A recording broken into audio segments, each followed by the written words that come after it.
गणगणपते नमः। ओम गणगणपते नमः। ओम गणगणपते नमः। ओम नमः शिवाय। गौरी देवी का व्याघ्र को अपने साथ ले जाने के लिए ब्रह्मा जी से आज्ञा मांगना, ब्रह्मा जी का उसे दुष्कर्मी बताकर रोकना, देवी का शरणागत को त्यागने से इनकार करना, ब्रह्मा जी का देवी की महत्ता बताकर अनुमति देना और देवी का माता पिता से मिलकर मंदराचल को जाना। वायु देवता कहते हैं, कौशिकी को उत्पन्न करके उसे ब्रह्मा जी के हाथ में देने के पश्चात गौरी देवी ने प्रत्युपकार के लिए पितामह से कहा। देवी बोली, क्या आपने मेरे आश्रम में रहने वाले इस व्याघ्र को देखा है? इसने दुष्ट जंतुओं से मेरे तपोवन की रक्षा की है। यह मुझ में अपना मन लगाकर अनन्य भाव से मेरा भजन करता रहा है, अतः इसकी रक्षा के सिवा दूसरा कोई मेरा प्रिय कार्य नहीं है। यह मेरे अंतःपुर में विचरने वाला होगा। भगवान शंकर इसे प्रसन्नता पूर्वक गणेश्वर का पद प्रदान करेंगे। मैं इसे आगे करके सखियों के साथ यहाँ से जाना चाहती हूँ। इसके लिए आप मुझे आज्ञा दें, क्योंकि आप प्रजापति हैं। देवी के ऐसा कहने पर उन्हें भोली भाली जान हंसते और मुस्कुराते हुए ब्रह्मा जी उस व्याघ्र की पुरानी क्रूरतापूर्ण करतूतें बताते हुए उसकी दुष्टता का वर्णन करने लगे। ब्रह्मा जी ने कहा, देवी, कहाँ तो पशुओं में क्रूर व्याघ्र और कहाँ यह आपकी मंगलमयी कृपा। आप विषधर सर्प के मुख में साक्षात अमृत क्यों सींच रही हैं? यह केवल व्याघ्र के रूप में रहने वाला कोई दुष्ट निशाचर है। इसने बहुत सी गौओं और तपस्वी ब्राह्मणों को खा डाला है। यह उन सबको इच्छानुसार ताप देता हुआ मनमाना रूप धारण करके विचरता है, अतः इसे अपने पाप कर्म का फल अवश्य भोगना चाहिए। ऐसे दुष्टों पर आपको कृपा करने की क्या आवश्यकता है? इस स्वभाव से ही क्लुषित चित्त वाले दुष्ट जीव से देवी को क्या काम है? देवी बोली, आपने जो कुछ कहा है वह सब ठीक है, यह ऐसा ही है, तथापि मेरी शरण में आ गया है, अतः मुझे इसका त्याग नहीं करना चाहिए। ब्रह्मा जी ने कहा, देवी, इसकी आपके प्रति भक्ति है, इस बात को जाने बिना ही मैंने आपके समक्ष इसके पूर्व चरित्र का वर्णन किया है। यदि इसके भीतर भक्ति है तो पहले के पापों से इसका क्या बिगड़ने वाला है? क्योंकि आपके भक्त का कभी नाश नहीं होता। जो आपकी आज्ञा का पालन नहीं करता वह पुण्य कर्मा होकर भी क्या करेगा? देवी, आप ही अजन्मा, बुद्धिमती, पुरातन शक्ति और परमेश्वरी हैं। सबके बंध और मोक्ष की व्यवस्था आपके ही अधीन है। आपके सिवा पराशक्ति कौन है? आपके बिना किसको कर्मजनित सिद्धि प्राप्त हो सकती है? आप ही असंख्य रुद्रों की विविध शक्ति हैं। शक्ति रहित कर्ता काम करने में कौन सी सफलता प्राप्त करेगा? तथा अन्य देवता, दानव और राक्षसों को उन ऐश्वर्यों की प्राप्ति कराने के लिए आपकी आज्ञा ही कारण है। असंख्य ब्रह्मा, विष्णु तथा रुद्र जो आपकी आज्ञा का पालन करने वाले हैं, बीत चुके हैं और भविष्य में भी होंगे। देवेश्वरी, आपकी आराधना किए बिना हम सब श्रेष्ठ देवता भी धर्म आदि चारों पुरुषार्थों की प्राप्ति नहीं कर सकते। आपके संकल्प से ब्रह्मत्व और स्थावरत्व तत्काल व्यत्यास भी हो जाता है, अर्थात ब्रह्मा का स्थावर हो जाता है और स्थावर ब्रह्मा, क्योंकि पुण्य और पाप के फलों की व्यवस्था आपने ही की है। आप ही जगत के स्वामी परमात्मा शिव की अनादि, अमध्य और अनंत आदि सनातन शक्ति हैं। आप संपूर्ण लोक यात्रा का निर्वाह करने के लिए किसी अद्भुत मूर्ति में आविष्ट हो नाना प्रकार के भावों से क्रीड़ा करती हैं। भला आपको ठीक ठाक कौन जानता है? अतः यह पापाचारी व्याघ्र भी आज आपकी कृपा से परम सिद्धि प्राप्त करे, इसमें कौन बाधक हो सकता है? इस प्रकार उनके परम तत्व का स्मरण कराकर ब्रह्मा जी ने जब उचित प्रार्थना की, तब गौरी देवी से निवृत्त हुई। तदंतर देवी की आज्ञा लेकर ब्रह्मा जी अंतर्ध्यान हो गए। फिर देवी ने अपने वियोग को न सह सकने वाले माता पिता मैना और हिमवान का दर्शन करके उन्हें प्रणाम किया तथा उन्हें नाना प्रकार से आश्वासन दिया। इसके बाद देवी ने तपस्या के प्रेमी तपोवन के वृक्षों को देखा। वे उनके सामने फूलों की वर्षा कर रहे थे। ऐसा जान पड़ता था मानो उनसे होने वाले वियोग से, शोक से पीड़ित हो वे आंसू बरसा रहे हों। अपनी शाखाओं पर बैठे हुए विहंगमों के कलरवों के व्याध से मानो वे व्याकुलता पूर्वक नाना प्रकार से दीनतापूर्ण विलाप कर रहे थे।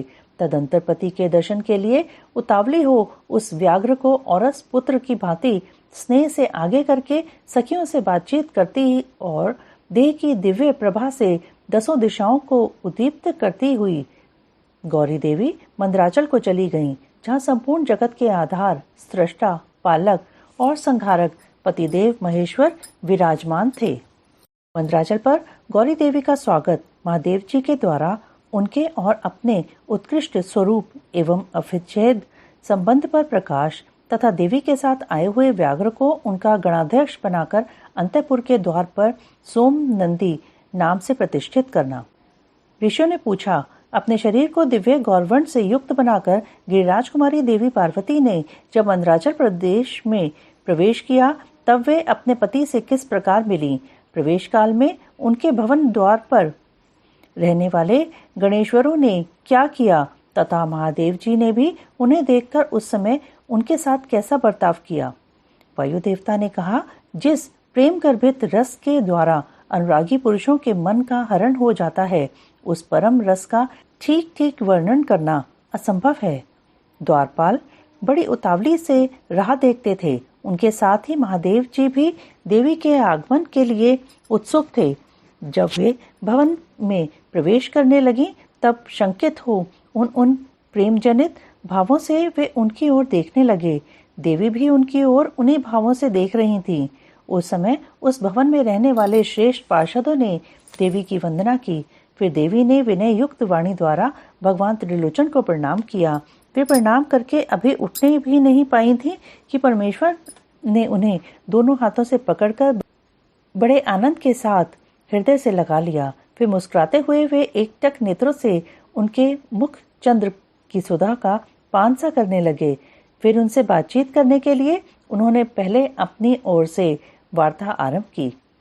देवादिदेव महादेव जी बोले, सर्वांग सुंदरी प्रिय, क्या तुम्हारी वह मनोदशा दूर हो गई जिसके रहते तुम्हारे क्रोध के कारण मुझे अनुनय विनय का कोई भी उपाय नहीं सूझता था। यदि साधारण लोगों की भांति हम दोनों में भी एक दूसरे के अप्रिय का कारण विद्यमान है, तब तो इस चराचर जगत का नाश हुआ ही समझना चाहिए। मैं अग्नि के मस्तक पर स्थित हूँ और तुम सोम के। हम दोनों से ही यह अग्नि सोमात्मक जगत प्रतिष्ठित है। जगत के हित के लिए स्वेच्छा से शरीर धारण करके विचरने वाले हम दोनों के वियोग में यह जगत निराधार हो जाएगा। इसमें शास्त्र और युक्ति से निश्चित किया हुआ दूसरा हेतु भी है। यह स्थावर जंगम रूप जगत वाणी और अर्थमय ही है। तुम साक्षात वाणीमय अमृत हो और मैं अर्थमय परम उत्तम अमृत हूँ। ये दोनों अमृत एक दूसरे से विलग कैसे हो सकते हैं? तुम मेरे स्वरूप का बोध कराने वाली हो विद्या हो और मैं तुम्हारे दिए हुए विश्वासपूर्ण बोध से जानने योग्य परमात्मा हूँ। हम दोनों क्रमशः विद्यात्मा और वेद्यात्मा हैं। फिर हम में वियोग होना कैसे संभव है?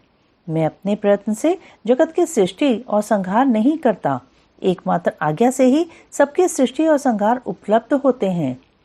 वह अत्यंत गौरवपूर्ण आज्ञा तुम ही हो।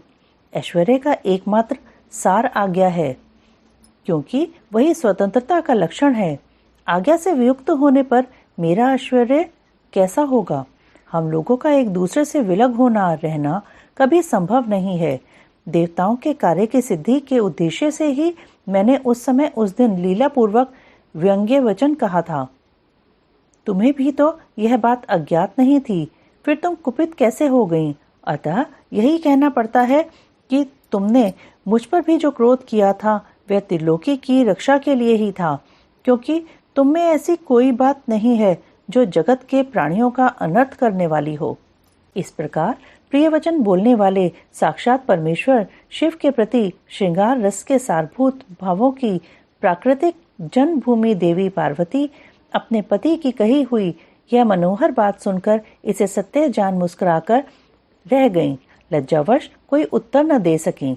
केवल कौशिकी के यश का वर्णन छोड़कर और कुछ उन्होंने नहीं कहा। देवी ने कौशिकी के विषय में जो कुछ कहा उसका वर्णन करता हूँ।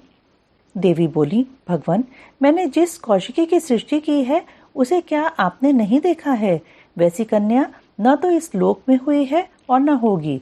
यूं कहकर देवी ने उसके विंध्य पर्वत पर निवास करने तथा सम्रांगण में शुंभ और निशुंभ का वध करके उन पर विजय पाने का प्रसंग सुनाकर उसके बल पराक्रम का वर्णन किया। साथ ही यह भी बताया कि वह उपासना करने वाले लोगों को सदा प्रत्यक्ष फल देती है तथा निरंतर लोगों की रक्षा करती रहती है। इस विषय में ब्रह्मा जी आपको आवश्यक बातें बताएंगे। उस समय इस प्रकार बातचीत करती हुई देवी की आज्ञा से ही एक सखी ने उस व्याघ्र को लाकर उनके सामने खड़ा कर दिया। उसे देखकर देवी कहने लगी, देव, यह व्याघ्र मैं आपके लिए भेंट लाई हूँ। आप इसे देखिए, इसके समान मेरा उपासक दूसरा कोई नहीं है। इसने दुष्ट जंतुओं के समूह से मेरे तपोवन की रक्षा की थी। यह मेरा अत्यंत भक्त है और अपने रक्षणात्मक कार्य से मेरा विश्वास पात्र बन गया है। मेरी प्रसन्नता के लिए यह अपना देश छोड़कर यहाँ आ गया है। महेश्वर, यदि मेरे आने से आपको प्रसन्नता हुई है और यदि आप मुझसे अत्यंत प्रेम करते हैं तो मैं चाहती हूँ कि यह नंदी की आज्ञा से मेरे अंतःपुर के द्वार पर अन्य रक्षकों के साथ उन्हीं के चिन्ह धारण करके सदा स्थित रहे। वायुदेव कहते हैं, देवी के इस मधुर और अंतोत्गत्वा प्रेम बढ़ाने वाले शुभ वचन को सुनकर महादेव जी ने कहा, मैं बहुत प्रसन्न हूँ। फिर तो वह व्याघ्र उसी क्षण लचकती हुई सुवर्ण जटित बेंत की छड़ी, रत्नों से जटित विचित्र कवच, सर्प की सी आकृति वाली छुरी तथा रक्ष कोचित वेश धारण किए गणाध्यक्ष के पद पर प्रतिष्ठित दिखाई दिया। उसने उमा सहित महादेव और नंदी को आनंदित किया था, इसलिए सोम नंदी नाम से विख्यात हुआ। इस प्रकार देवी का प्रिय कार्य करके चंद्रार्थ भूषण महादेव जी ने उन्हें रत्न भूषित दिव्य आभूषणों से भूषित किया। चंद्रभूषण भगवान शिव ने सर्व मनोहारिणी गिरिराज कुमारी गौरी देवी को पलंग पर बिठाकर उस समय सुंदर अलंकारों से स्वयं ही उनका श्रृंगार किया। अग्नि और सोम के स्वरूप का विवेचन तथा जगत की अग्निशोत्मात्मकता का प्रतिपादन। ऋषियों ने पूछा, प्रभु, पार्वती देवी का समाधान करते हुए महादेव जी ने यह बात क्यों कही कि संपूर्ण विश्व अग्निशोमात्मक एवं वागर्थात्मक है? ऐश्वर्य का सार एकमात्र आज्ञा ही है और वह आज्ञा तुम हो। अतः इस विषय में हम क्रमशः यथार्थ बातें सुनना चाहते हैं। वायुदेव बोले, महर्षियों, रुद्रदेव का जो घोर तेजोमय शरीर है उसे अग्नि कहते हैं और अमृतमय सोम शक्ति का स्वरूप है, क्योंकि शक्ति का शरीर शांति कारक है। जो अमृत है वह प्रतिष्ठा नामक कला है और जो तेज है वह साक्षात विद्या नामक कला है। संपूर्ण सूक्ष्म भूतों में वे ही दोनों रस और तेज हैं। तेज की वृत्ति दो प्रकार की है, एक सूर्य रूपा है और दूसरी अग्नि रूपा। इसी तरह रस वृत्ति भी दो प्रकार की है, एक सोम रूपिणी और दूसरी जल रूपिणी। तेज विद्युत आदि के रूप में उपलब्ध होता है तथा रस मधुर आदि के रूप में। तेज और रस के भेदों ने ही इस चराचर जगत को धारण कर रखा है। अग्नि से अमृत की उत्पत्ति होती है और अमृत स्वरूप घी से अग्नि की वृद्धि होती है। अतएव अग्नि और सोम को दी हुई आहुति जगत के लिए हितकारक होती है। शस्य संपत्ति भविष्य का उत्पादन करती है, वर्षा शस्य को बढ़ाती है।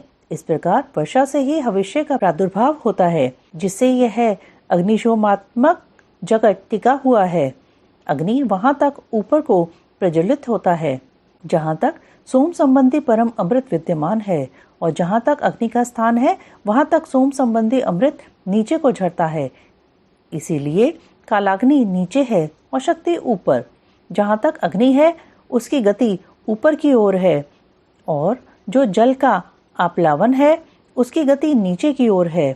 आधार शक्ति ने ही इस उधर्वगामी कालाग्नि को धारण कर रखा है तथा निम्नगामी सोम शिव शक्ति के आधार पर प्रतिष्ठित है। शिव ऊपर है और शक्ति नीचे तथा शक्ति ऊपर है और शिव नीचे। इस प्रकार शिव और शक्ति ने यहाँ सब कुछ व्याप्त कर रखा है। बारंबार अग्नि द्वारा जलाया हुआ जगत भस्मसात हो जाता है। यह अग्नि का वीर्य है। भस्म को ही अग्नि का वीर्य कहते हैं। जो इस प्रकार भस्म के श्रेष्ठ स्वरूप को जानकर अग्नि इत्यादि मंत्रों द्वारा भस्म से स्नान करता है, वह बंधा हुआ जीव पाश से मुक्त हो जाता है। अग्नि के वीर्य रूप भस्म को सोम ने अयोग युक्ति के द्वारा फिर आप्लावित किया, इसलिए वह प्रकृति के अधिकार में चला गया। यदि योग युक्ति से शाक्त अमृत वर्षा के द्वारा उस भस्म का सब ओर आप्लावन हो, तो वह प्रकृति के अधिकारों को निवृत्त कर देता है। अतः इस तरह का अमृत प्लावन सदा मृत्यु पर विजय पाने के लिए ही होता है। शिवाग्नि के साथ शक्ति संबंधी अमृत का स्पर्श होने पर जिसने अमृत का अपलावन प्राप्त कर लिया, उसकी मृत्यु कैसे हो सकती है?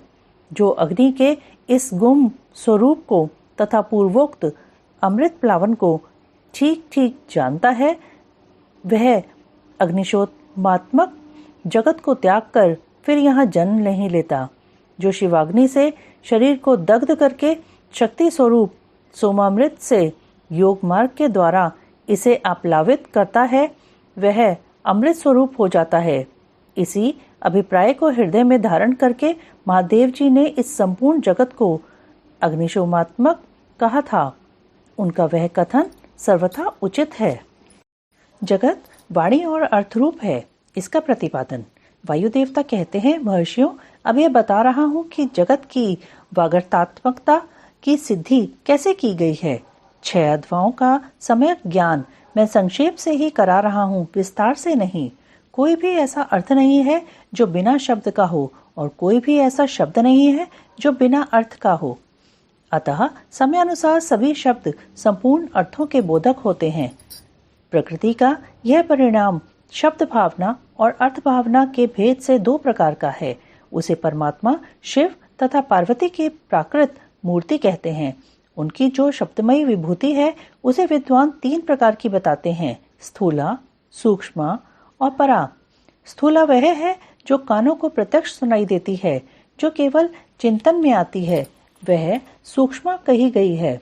और जो चिंतन की भी सीमा से परे है, उसे परा कहा गया है, वह शक्ति स्वरूपा है। वही शिव तत्व के आश्रित रहने वाली पराशक्ति कही गई है। ज्ञान शक्ति के संयोग से वही इच्छा की उपोत्पलिका होती है। वह संपूर्ण शक्तियों की समष्टि रूपा है। वही शक्ति तत्व के नाम से विख्यात हो समस्त कार्य समूह की मूल प्रकृति मानी गई है। उसी को कुंडलिनी कहा गया है। वही विशुद्धाधात्परा माया है। वह स्वरूपता विभाग रहित होती हुई भी 6 अवधाओं के रूप में विस्तार को प्राप्त होती है। उन 6 अवधाओं से 3 तो शब्द रूप हैं और 3 अर्थ रूप बताए गए हैं। सभी पुरुषों को आत्म शुद्धि के अनुरूप संपूर्ण तत्वों के विभाग से लय और भोग के अधिकार प्राप्त होते हैं। वे संपूर्ण तत्व कलाओं द्वारा यथा योग्य प्राप्त हैं। परा प्रकृति के जो आदि में 5 प्रकार के परिणाम होते हैं, वे ही निवृत्ति आदि कलाएं हैं। मंत्राध्वा, पदाध्वा और वर्णाध्वा, ये 3 अध्वा शब्द से संबंध रखते हैं, तथा भुवनाध्वा, तत्वाध्वा और कलाध्वा, ये 3 अर्थ से संबंध रखने वाले हैं। इन सब में भी परस्पर व्यापक भाव बताया जाता है। संपूर्ण मंत्र पदों से व्याप्त हैं, क्योंकि वे वाक्य रूप हैं। संपूर्ण पद भी वर्णों से व्याप्त हैं, क्योंकि विद्वान पुरुष वर्णों के समूह को ही पद कहते हैं। वे वर्ण भी भुवनों से प्राप्त हैं, क्योंकि उन्हीं में उनकी उपलब्धि होती है। भुवन भी तत्वों के समूह द्वारा बाहर भीतर से व्याप्त हैं, क्योंकि उनकी उत्पत्ति ही तत्वों से हुई है। उन कारणभूत तत्वों से ही उनका आरंभ हुआ है। अनेक भुवन उनके अंदर से ही प्रकट हुए हैं। उनमें से कुछ तो पुराणों में प्रसिद्ध हैं। अन्य भुवनों का ज्ञान शिव संबंधी आगम से प्राप्त करना चाहिए। कुछ तत्व सांख्य और योग शास्त्रों में भी प्रसिद्ध हैं। शिव शास्त्रों में प्रसिद्ध तथा दूसरे भी जो तत्व हैं, वे सब के सब कलाओं द्वारा यथा योग्य व्याप्त हैं। परा प्रकृति के जो आदिकाल में 5 परिणाम हुए हैं, वे ही निवृत्ति आदि कलाएं हैं। वे 5 कलाएं उत्तरोत्तर तत्वों से व्याप्त हैं। अतः पराशक्ति सर्वत्र व्यापक है। वह विभाग रहित होकर भी 6 अध्वाओं के रूप में विभक्त है। शक्ति से लेकर पृथ्वी तत्व पर्यंत संपूर्ण तत्वों का प्रादुर्भाव शिव तत्व से हुआ है। अतः जैसे घड़े आदि मिट्टी से व्याप्त हैं, उसी प्रकार वे सारे तत्व एकमात्र शिव से ही व्याप्त हैं। जो 6 अध्वाओं से प्राप्त होने वाला है, वही शिव का परम धाम है। 5 तत्वों के शोधन से व्यापिका और अव्यापिका शक्ति जानी जाती है। निवृत्ति कला के द्वारा रुद्र लोक पर्यंत ब्रह्मांड की स्थिति का शोधन होता है। प्रतिष्ठा कला द्वारा भी ऊपर जहाँ तक अव्यक्त की सीमा है, वहाँ तक की शोध की जाती है।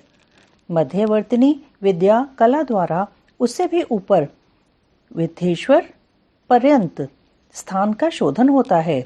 शांति कला द्वारा उससे भी ऊपर के स्थान तथा शांत्यतीता कला के द्वारा अध्वा के अंत तक का शोधन हो जाता है। उसी को परम व्योम कहा गया है। ये 5 तत्व बताए गए जिनसे संपूर्ण जगत व्याप्त है। वहीं साधकों को यह सब कुछ देखना चाहिए। जो अध्वा की व्याप्ति को न जानकर शोधन करना चाहता है, वह शुद्धि से वंचित रह जाता है, उसके फल को नहीं पा सकता। उसका सारा परिश्रम व्यर्थ, केवल नरक की ही प्राप्ति कराने वाला होता है। शक्तिपात का संयोग हुए बिना तत्वों का ठीक ठीक ज्ञान नहीं हो सकता। उनकी व्याप्ति और वृद्धि का ज्ञान भी असंभव है। शिव की जो चित स्वरूपा परमेश्वरी पराशक्ति है, वही आज्ञा है। उस कारण रूपा आज्ञा के सहयोग से ही शिव संपूर्ण शिव के अधिष्ठाता होते हैं। विचार दृष्टि से देखा जाए तो आत्मा में कभी विकार नहीं होता। यह विकार की प्रतीति माया मात्र है। न तो बंधन है और न उस बंधन से छुटकारा दिलाने वाली कोई मुक्ति है। शिव की जो अव्यभिचारिणी पराशक्ति है, वही संपूर्ण ऐश्वर्य की पराकाष्ठा है। वह उन्हीं के समान धर्म वाली है और विशेषता उनके उन विलक्षण भावों से युक्त है। उसी शक्ति के साथ शिव ग्रस्त बने हुए हैं और वह भी सदा उन शिव के साथ उनकी गृहिणी बनकर रहती है। जो प्रकृति जन्य जगत रूप कार्य है, वही उन शिव दंपति की संतान है। शिव कर्ता है और शक्ति कारण, यही उन दोनों का भेद है। वास्तव में एकमात्र साक्षात शिव ही 2 रूपों में स्थित हैं। कुछ लोगों का कहना है कि स्त्री और पुरुष रूप में ही उनका भेद है। अन्य लोग कहते हैं कि पराशक्ति शिव में नित्य संवेद है। जैसे प्रभा सूर्य से भिन्न नहीं है, उसी प्रकार चित्त स्वरूपिणी पराशक्ति शिव से अभिन्न ही है। यही सिद्धांत है। अतः शिव परम कारण है, उनकी आज्ञा ही परमेश्वरी है। उसी से प्रेरित होकर शिव की अविनाशी मूल प्रकृति कार्य भेद से महामाया, माया और त्रिगुणात्मिक प्रकृति इन 3 रूपों में स्थित हो 6 अध्वाओं को प्रकट करती है। वह 6 प्रकार का अध्वा वागर्थमय है, वही संपूर्ण जगत के रूप में स्थित है। सभी शास्त्रमों इसी भाव का विस्तार से प्रतिपादन करते हैं। ऋषियों के प्रश्न का उत्तर देते हुए वायुदेव के द्वारा शिव के स्वतंत्र एवं सर्वानुग्राहक स्वरूप का प्रतिपादन। तदंतर ऋषियों ने कई कारण दिखाकर पूछा, वायुदेव, यदि शिव सदा शांत भाव से रहकर ही सब पर अनुग्रह करते हैं, तो सबकी अभिलाषाओं को एक साथ ही पूर्ण क्यों नहीं कर देते? जो सब कुछ करने में समर्थ होगा, वह सबको एक साथ ही बंधन मुक्त क्यों नहीं कर सकेगा? यदि कहें अनादिकाल से चले आने वाले सबके विचित्र कर्म अलग अलग है, अतः सबको एक समान फल नहीं मिल सकता, तो यह ठीक नहीं है, क्योंकि कर्मों की विचित्रता भी यहाँ नियामक नहीं हो सकती। कारण कि वे कर्म भी ईश्वर के कराने से ही होते हैं। इस विषय में बहुत कहने से क्या लाभ? उपरोक्त रूप से विभिन्न युक्तियों द्वारा फैलाई गई नास्तिकता जिस प्रकार से शीघ्र निवृत्त हो जाए, वैसा उपदेश दीजिए। वायु देवता ने कहा, ब्राह्मणों, आप लोगों ने युक्तियों से प्रेरित होकर जो संशय उपस्थित किया है, वह उचित ही है, क्योंकि किसी बात को जानने की इच्छा अथवा तत्व ज्ञान के लिए उठाया गया प्रश्न साधु बुद्धि वाले पुरुषों में नास्तिकता का उत्पादन नहीं कर सकता। मैं इस विषय में ऐसा प्रमाण प्रस्तुत करूंगा जो सत्पुरुषों के मोह को दूर करने वाला है। असत पुरुषों का जो अन्यथा भाव होता है उसमें प्रभु शिव की कृपा का अभाव ही कारण है। परिपूर्ण परमात्मा शिव के परम अनुग्रह के बिना कुछ भी कर्तव्य नहीं है, ऐसा निश्चय किया गया है। पर अनुग्रह कर्म में स्वभाव ही पर्याप्त है, अन्यथा निस्वभाव पुरुष किसी पर भी अनुग्रह नहीं कर सकता। पशु और पाश रूप सारा जगत ही पर कहा गया है, वह अनुग्रह का पात्र है। पर को अनुग्रहित करने के लिए पति की आज्ञा का समन्वय आवश्यक है। पति आज्ञा देने वाला है, वही सदा सब पर अनुग्रह करता है। उस अनुग्रह के लिए ही आज्ञा रूप अर्थ को स्वीकार करने पर शिव परतंत्र कैसे कहे जा सकते हैं। अनुग्राहक की अपेक्षा न रखकर कोई भी अनुग्रह सिद्ध नहीं हो सकता। अतः स्वतंत्रता शब्द के अर्थ की अपेक्षा न रखना ही अनुग्रह का लक्षण है। जो अनुग्राहम है वह परतंत्र माना जाता है, क्योंकि पति के अनुग्रह के बिना उसे भोग और मोक्ष की प्राप्ति नहीं होती। जो मूर्त्यात्मा है वे भी अनुग्रह के पात्र हैं, क्योंकि उनसे भी शिव की आज्ञा की निवृत्ति नहीं होती। वे भी शिव की आज्ञा से बाहर नहीं हैं। यहाँ कोई ऐसी वस्तु नहीं है जो शिव की आज्ञा के अधीन न हो। सकल होने पर भी जिसके द्वारा हमें निष्कल शिव की प्राप्ति होती है, उस मूर्ति या लिंग के रूप में साक्षात शिव ही विराज रहे हैं। वह शिव की मूर्ति है, यह बात तो उपचार से कही जाती है। जो साक्षात निष्कल तथा परम कारण रूप शिव हैं, वे किसी के द्वारा भी साकार अनुभव से उपलक्षित नहीं होते। ऐसी बात नहीं है। यह प्रमाण गम्य होना उनके स्वभाव का उत्पादक नहीं है।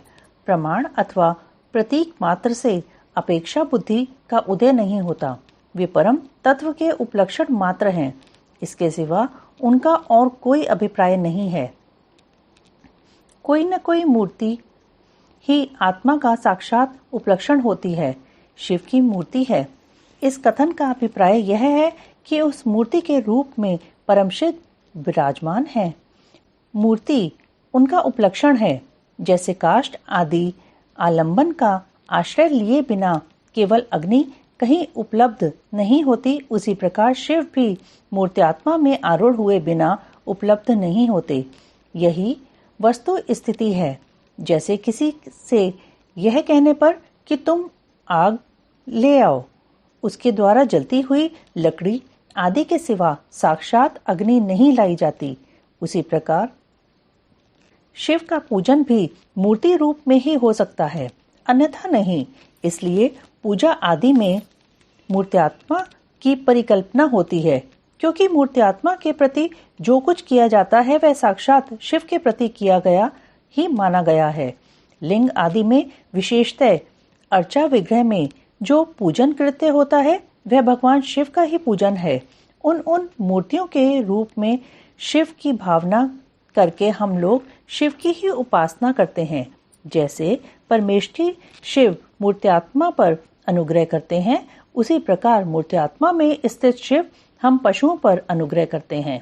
परमेष्ठी शिव ने लोकों पर अनुग्रह करने के लिए ही सदाशिव आदि संपूर्ण मूर्त्यात्माओं को अधिष्ठित अपनी आज्ञा में रखकर अनुग्रहित किया है। भगवान शिव सब पर अनुग्रह ही करते हैं, किसी का निग्रह नहीं करते, क्योंकि निग्रह करने वाले लोगों में जो दोष होते हैं वे शिव में असंभव हैं। ब्रह्मा आदि के प्रति जो निग्रह देखे गए हैं वे भी श्रीकंठ मूर्ति शिव के द्वारा लोकहित के लिए ही किए गए हैं। विद्वानों की दृष्टि में निग्रह भी स्वरूप से दूषित नहीं है। इसलिए दंडनीय अपराधियों को राजाओं की ओर से मिले हुए दंड की प्रशंसा की जाती है। यदि साधु की रक्षा करनी है तो असाधु का निवारण करना ही होगा। पहले साम आदि 3 उपायों से असाधु के निवारण का प्रयत्न किया जाता है। यदि यह प्रयत्न सफल नहीं हुआ तो अंत में चौथे उपाय दंड का ही आश्रय लिया जाता है। यह दंडनाद अनुशासन लोकहित के लिए ही किया जाना चाहिए। यही उसके औचित्य को परिलक्षित कराता है। यदि अनुशासन इसके विपरीत हो तो उसे अहित कर कहते हैं। जो सदा हित में ही लगे रहने वाले हैं, उन्हें ईश्वर का दृष्टांत अपने सामने रखना चाहिए। अतः जो दुष्टों को ही दंड देता है, वह उस निग्रह कर्म को लेकर सत्पुरुषों द्वारा लांछित कैसे किया जा सकता है। लोक में जहाँ कहीं भी निग्रह होता है, वह यदि विद्वेष पूर्वक न हो तभी श्रेष्ठ माना जाता है। जो पिता पुत्र को दंड देकर उसे अधिक शिक्षित बनाता है, वह उससे द्वेष नहीं करता। शिव की आज्ञा का पालन ही हित है, और जो हित है वही उनका अनुग्रह है। अतएव सबको हित में नियुक्त करने वाले शिव सब पर अनुग्रह करने वाले कहे गए हैं। जो उपकार शब्द का अर्थ है, उसे भी अनुग्रह ही किया गया है, क्योंकि उपकार भी हितरूप ही होता है। अतः सबका उपकार करने वाले शिव सर्वानुग्राहक हैं। शिव के द्वारा जड़ चेतन सभी सदा हित में ही नियुक्त होते हैं, परंतु सबको जो एक साथ और एक समान हित की उपलब्धि नहीं होती, इसमें उनका स्वभाव ही प्रतिबंधक है। जैसे सूर्य अपनी किरणों द्वारा सभी कमलों को विकास के लिए प्रेरित करते हैं, परंतु वे अपने अपने स्वभाव के अनुसार एक साथ और एक समान विकसित नहीं होते। स्वभाव भी पदार्थों के भावी अर्थ का कारण होता है, किंतु वह नष्ट होते हुए अर्थ को कर्ताओं के लिए सिद्ध नहीं कर सकता। जैसे अग्नि का संयोग सुवर्ण को ही पिघलाता है, कोयले या अंगार को नहीं, उसी प्रकार भगवान शिव परिपक्व मल वाले पशुओं को ही बंधन मुक्त करते हैं, दूसरों को नहीं। जो वस्तु जैसी होनी चाहिए वैसी वह स्वयं नहीं बनती। वैसी बनने के लिए कर्ता की भावना का सहयोग होना आवश्यक है। कर्ता की भावना के बिना ऐसा होना संभव नहीं है। अतः कर्ता सदा स्वतंत्र होता है। सब पर अनुग्रह करने वाले शिव जिस तरह स्वभाव से ही निर्मल हैं, उसी तरह जीव संज्ञा धारण करने वाली आत्माएं स्वभावतः मलिन होती हैं। यदि ऐसी बात न होती तो वे जीव क्यों नियम पूर्वक संसार में भटकते और शिव क्यों संसार बंधन से परे रहते। विद्वान पुरुष कर्म और माया के बंधन को ही जीव का संसार कहते हैं। यह बंधन जीव को ही प्राप्त होता है, शिव को नहीं। इसमें कारण है जीव का स्वाभाविक मल। वह कारणभूत मल जीवों का अपना स्वभाव ही है, आगंतुक नहीं है। यदि आगंतुक होता तो किसी को भी किसी भी कारण से बंधन प्राप्त हो जाता। जो यह हेतु है वह एक है, क्योंकि सब जीवों का स्वभाव एक सा है। यद्यपि सब में एक सा आत्मभाव है, तो भी मल के परिपाक और अपरिपाक के कारण कुछ जीव बद्ध हैं और कुछ बंधन से मुक्त हैं। बद्ध जीवों में भी कुछ लोग लय और भोग के अधिकार के अनुसार उत्कृष्ट और निकृष्ट होकर ज्ञान और ऐश्वर्य आदि की विषमता को प्राप्त होते हैं। अर्थात कुछ लोग अधिक ज्ञान और ऐश्वर्य से युक्त होते हैं तथा कुछ लोग कम। कोई मूर्त्यात्मा होते हैं और कोई साक्षात शिव के समीप विचरने वाले होते हैं। मूर्त्यात्माओं में कोई तो शिव स्वरूप हो चाहों अवधाओं के ऊपर स्थित होते हैं, कोई अवधाओं के मध्य मार्ग में महेश्वर होकर रहते हैं और कोई निम्न भाग में रुद्र रूप से स्थित होते हैं। शिव के समीपवर्ती स्वरूप में भी माया से परे होने के कारण उत्कृष्ट, मध्यम और निकृष्ट के भेद से 3 श्रेणियां होती हैं। वहां निम्न स्थान में आत्मा की स्थिति है, मध्यम स्थान में अंतरात्मा की स्थिति है और जो सबसे उत्कृष्ट श्रेणी का स्थान है उसमें परमात्मा की स्थिति है। यही क्रमशः ब्रह्मा, विष्णु और महेश्वर कहलाते हैं। कोई वसु परमात्म पद का आश्रय लेने वाले होते हैं, कोई अंतरात्म पद पर और आत्मपद पर प्रतिष्ठित होते हैं। भगवान शिव तो अनायास ही समस्त पशुओं को बंधन से मुक्त करने में समर्थ हैं, फिर वे उन्हें बंधन में डाले रखकर क्यों दुख देते हैं। यहाँ ऐसा विचार या संदेह नहीं करना चाहिए, क्योंकि सारा संसार दुख रूप ही है। ऐसा विचारवानों का निश्चित सिद्धांत है। जो स्वभावतः दुखमय है वह दुख रहित कैसे हो सकता है। स्वभाव में उलटफेर नहीं हो सकता। वैद्य की दवा से रोग अरोग नहीं होता। वह रोग पीड़ित मनुष्य का अपनी दवा से सुखपूर्वक उद्धार कर देता है। इसी प्रकार जो स्वभावतः मलिन और स्वभाव से ही दुखी है, उन पशुओं को अपनी आज्ञा रूपी औषधि देकर शिव दुख से छुड़ा देते हैं। रोग होने में वैद्य कारण नहीं है, परंतु संसार की उत्पत्ति में शिव कारण है। अतः रोग और वैद्य के दृष्टांत से शिव और संसार के दृष्टांत में समानता नहीं है, इसलिए इसके द्वारा शिव पर दोषारोपण नहीं किया जा सकता। जब दुख स्वभाव सिद्ध है, तब शिव उसके कारण कैसे हो सकते हैं? जीवों में जो स्वाभाविक मल है, वही उन्हें संसार के चक्र में डालता है। संसार का कारणभूत जो मल, अचेतन माया आदि है, वह शिव का सानिध्य प्राप्त किए बिना स्वयं चेष्टाशील नहीं हो सकता। जैसे चुंबक मणि लोहे का सानिध्य पाकर ही उपकारक होता है, लोहे को खींचता है, उसी प्रकार शिव भी जड़ माया आदि का सानिध्य पाकर ही उसके उपकारक होते हैं, उसे सचेष्ट बनाते हैं। उनके विद्यमान सानिध्य को अकारण हटाया नहीं जा सकता।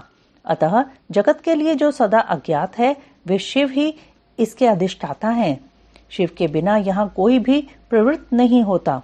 उनकी आज्ञा के बिना एक पत्ता भी नहीं हिलता। उनसे प्रेरित होकर ही यह सारा जगत विभिन्न प्रकार की चेष्टाएं करता है, तथापि वे शिव कभी मोहित नहीं होते। उनकी आज्ञा रूपिणी जो शक्ति है, वही सबका नियंत्रण करती है। उसका सब और मुख है। उसी ने सदा इस संपूर्ण दृश्य प्रपंच का विस्तार किया है, तथापि उसके दोष से शिव दूषित नहीं होते। जो दुर्बुद्धि मानव मोहवश इसके विपरीत मान्यता रखता है, वह नष्ट हो जाता है। शिव की शक्ति के वैभव से ही संसार चलता है, तथापि इससे शिव दूषित नहीं होते। इसी समय आकाश से शरीर रहित वाणी सुनाई दी, सत्यम ओम अमृतम सौम्यम। इन पदों का वहां स्पष्ट उच्चारण हुआ। उसे सुनकर सब लोग बहुत प्रसन्न हुए। उनके समस्त संशयों का निवारण हो गया तथा उन मुनियों ने विस्मित हो प्रभु पवन देव को प्रणाम किया। इस प्रकार उन मुनियों को संदेह रहित करके भी वायुदेव ने यह नहीं माना कि इन्हें पूर्ण ज्ञान हो गया। इनका ज्ञान अभी प्रतिष्ठित नहीं हुआ है, ऐसा समझकर ही वे इस प्रकार बोले। वायु देवता ने कहा, मुनियों, परोक्ष और अपरोक्ष के भेद से ज्ञान दो प्रकार का माना गया है। परोक्ष ज्ञान को अस्थिर कहा जाता है और अपरोक्ष ज्ञान को सुस्थिर। युक्तिपूर्ण उपदेश से जो ज्ञान होता है, उसे विद्वान पुरुष परोक्ष कहते हैं। वही श्रेष्ठ अनुष्ठान से अपरोक्ष हो जाएगा। उपरोक्ष ज्ञान के बिना मोक्ष नहीं होता। ऐसा निश्चय करके तुम लोग आलस्य रहित हो श्रेष्ठ अनुष्ठान की सिद्धि के लिए प्रयत्न करो। परम धर्म का प्रतिपादन। शैवागम के अनुसार पाशुपत ज्ञान तथा उसके साधनों का वर्णन। ऋषियों ने पूछा, वायुदेव, वह कौन सा श्रेष्ठ अनुष्ठान है जो मोक्ष स्वरूप ज्ञान को उपरोक्ष कर देता है? उसको और उसके साधनों को आज आप हमें बताने की कृपा करें। वायु ने कहा, भगवान शिव का बताया हुआ जो परम धर्म है, उसी को श्रेष्ठ अनुष्ठान कहा गया है। उसके सिद्ध होने पर साक्षात मोक्षदायक शिव उपरोक्ष हो जाते हैं। वह परम धर्म पांचों पर्वों के कारण क्रमशः 5 प्रकार का जानना चाहिए। उन पर्वों के नाम हैं क्रिया, तप, जप, ध्यान और ज्ञान। ये उत्तरोत्तर श्रेष्ठ हैं। उन उत्कृष्ट साधनों से सिद्ध हुआ धर्म परम धर्म माना गया है, जहाँ परोक्ष ज्ञान भी अपरोक्ष ज्ञान होकर मोक्षदायक होता है। वैदिक धर्म 2 प्रकार के बताए गए हैं, परम और अपरम। धर्म शब्द से प्रतिपाद्य अर्थ में हमारे लिए श्रुति ही प्रमाण है। योग पर्यंत जो परम धर्म है, वह श्रुतियों के शिरोभूत उपनिषद में वर्णित है, और जो अपरम धर्म है, वह उसकी अपेक्षा नीचे श्रुति के मुख भाग से अर्थात संहिता मंत्रों द्वारा प्रतिपादित हुआ है, जिसमें पशु जीवों का अधिकार नहीं है। वह वेदांत वर्णित धर्म परम धर्म माना गया है। जो यज्ञ या गादी हैं, उसमें सबका अधिकार होने से वह साधारण या अपरम धर्म कहलाता है। जो अपरम धर्म है वही परम धर्म का साधन है। धर्मशास्त्र आदि के द्वारा उसका सम्यक रूप से विस्तार पूर्वक सांगोपांग निरूपण हुआ है। भगवान शिव के द्वारा प्रतिपादित जो परम धर्म है उसी का नाम श्रेष्ठ अनुष्ठान है। इतिहास और पुराणों द्वारा उसका किसी प्रकार विस्तार हुआ है, परंतु शैव शास्त्रों द्वारा उसके विस्तार का सांगोपांग निरूपण किया गया है। वहीं उसके स्वरूप का सम्यक रूप से प्रतिपादन हुआ है। साथ ही उसके संस्कार और अधिकार भी सम्यक रूप से विस्तार पूर्वक बताए गए हैं। शैव आगम के दो भेद हैं, श्रौत और अश्रौत। जो श्रुति के साथ तत्व से संपन्न हैं वह श्रौत हैं और जो स्वतंत्र हैं वह अश्रौत माना गया है। स्वतंत्र शैवागम पहले 10 प्रकार का था, फिर 18 प्रकार का हुआ। वह कायिका आदि संज्ञाओं से सिद्ध होकर सिद्धांत नाम धारण करता है। श्रुति सारमय जो शैव शास्त्र है उसका विस्तार 100 करोड़ श्लोकों में किया गया है। उसी में उत्कृष्ट पाशुपत व्रत और पाशुपत ज्ञान का वर्णन किया गया है। युग युग में होने वाले शिष्यों को उसका उपदेश देने के लिए भगवान शिव स्वयं ही योगाचार्य रूप से जहाँ तहाँ अवतीर्ण हो उसका प्रचार करते हैं। इस शैव शास्त्र को संक्षिप्त करके उसके सिद्धांत का प्रवचन करने वाले मुख्यतः 4 महर्षि हैं, रुरु, दधीच, अगस्त्य और महायशस्वी उपमन्यु। उन्हें संहिताओं का प्रवर्तक पाशुपत जानना चाहिए। उनकी संतान परंपरा में सैकड़ों हजारों गुरुजन हो चुके हैं। पाशुपत सिद्धांत में जो परम धर्म बताया गया है वह चर्या आदि 4 पादों के कारण 4 प्रकार का माना गया है। उन चारों में जो पाशुपत योग है वह दृढ़ता पूर्वक शिव का साक्षात्कार कराने वाला है। इसलिए पाशुपत योग ही श्रेष्ठ अनुष्ठान माना गया है। उसमें भी ब्रह्मा जी ने जो उपाय बताया है उसका वर्णन किया जाता है। भगवान शिव के द्वारा परिकल्पित जो नामाष्टकमय योग है उसके द्वारा सहसा शैवी प्रज्ञा का उदय होता है। उस प्रज्ञा द्वारा पुरुष शीघ्र ही सुस्थिर परम ज्ञान प्राप्त कर लेता है। जिसके हृदय में वह ज्ञान प्रतिष्ठित हो जाता है उसके ऊपर भगवान शिव प्रसन्न होते हैं। उनके कृपा प्रसाद से वह परम योग सिद्ध होता है जो शिव का अपरोक्ष दर्शन कराता है। शिव के अपरोक्ष ज्ञान से संसार बंधन का कारण दूर हो जाता है। इस प्रकार संसार से मुक्त हुआ पुरुष शिव के समान हो जाता है।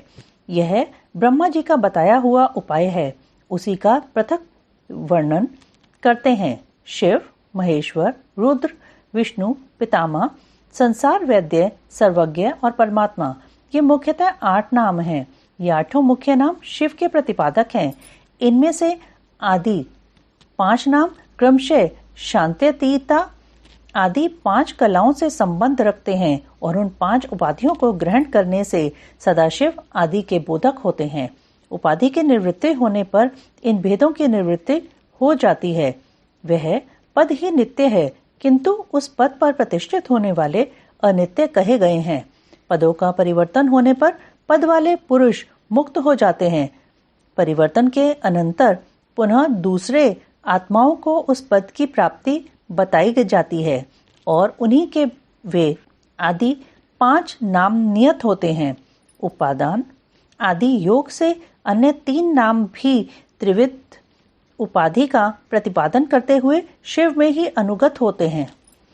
अनादि मल का संसर्ग उनमें पहले से ही नहीं है तथा वे स्वभावतः अत्यंत शुद्ध रूप हैं, इसलिए शिव कहलाते हैं। अथवा वे ईश्वर समस्त कल्याणमय गुणों के एकमात्र घनीभूत विग्रह हैं, इसलिए शिव तत्व के अर्थ को जानने वाले श्रेष्ठ महात्मा उन्हें शिव कहते हैं। 23 तत्वों से परे जो प्रकृति बताई गई है उससे भी परे 25वें तत्व के स्थान में पुरुष को बताया गया है, जिसे वेद के आदि में ओमकार रूप कहा गया है। ओमकार और पुरुष में वाच्य वाचक भाव संबंध है। इसके यथार्थ स्वरूप का ज्ञान एकमात्र वेद से ही होता है। वे ही वेदांत में प्रतिष्ठित हैं, किंतु वे प्रकृति से संयुक्त हैं। अतः उससे भी परे जो परम पुरुष है उसका नाम महेश्वर है, क्योंकि प्रकृति और पुरुष दोनों ही प्रवृत्ति उसी के अधीन हैं। अथवा यह जो अविनाशी त्रिगुणमय तत्व है, इसे प्रकृति समझना चाहिए। इस प्रकृति को माया कहते हैं। यह माया जिनकी शक्ति है, उन मायापति का नाम महेश्वर है। महेश्वर के संबंध से जो माया अथवा प्रकृति में शोभ उत्पन्न करते हैं, वे अनंत या विष्णु कहे गए हैं। वे ही कालात्मा और परमात्मा आदि नामों से पुकारे जाते हैं। उन्हीं को स्थूल और सूक्ष्म रूप भी कहा गया है। दुख अथवा दुख के हेतु का नाम सत है। जो प्रभु उसका द्रावण करते हैं, उसे मार भगाते हैं, उन परम कारण शिव को साधु पुरुष रुद्र कहते हैं। कला, काल आदि तत्वों से लेकर भूतों में पृथ्वी पर्यंत जो 36 तत्व हैं, उन्हीं से शरीर बनता है। उस शरीर इंद्रिय आदि में जो तंद्रा रहित हो व्यापक रूप से स्थित है, वे भगवान शिव रुद्र कहे गए हैं। जगत के पिता रूप जो मूर्त्यात्मा हैं, उन सबके पिता के रूप में भगवान शिव विराजमान हैं। इसलिए वे पितामह कहे गए हैं।